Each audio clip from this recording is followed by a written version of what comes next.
An elder of a church is to uphold God's authority. A husband of a home is to uphold God's authority.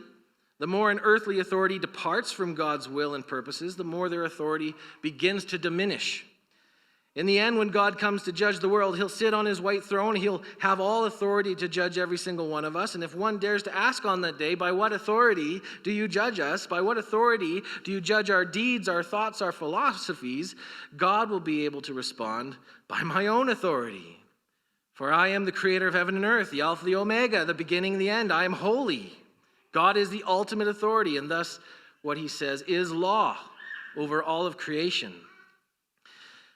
There is something to be said about Sola Scriptura in our midst. There is something to be said about Scripture alone being a part of the DNA of the church.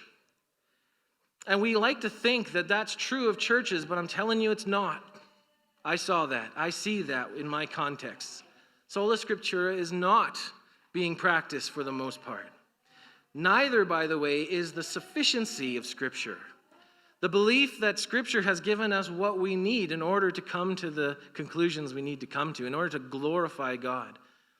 There is a huge movement these days of the kind of pseudo-prophetic movement where they don't crack their Bibles at all. They're listening for some inner voice. And so Sola Scriptura and the sufficiency of Scripture, these are part of what it means to come under his authority. And so we say to feminism, what we like to say in the Reformed circles, by what authority? By what authority do they make their claims? Now, as we know, we live in a fallen world. Our church has been preaching through the book of Revelation. What comes through so clearly in it is that though the evil one is working, though the world is following after Satan, God is still sovereign. God is still in charge. God is the ultimate authority in the universe. So we take comfort in that as Christians, don't we?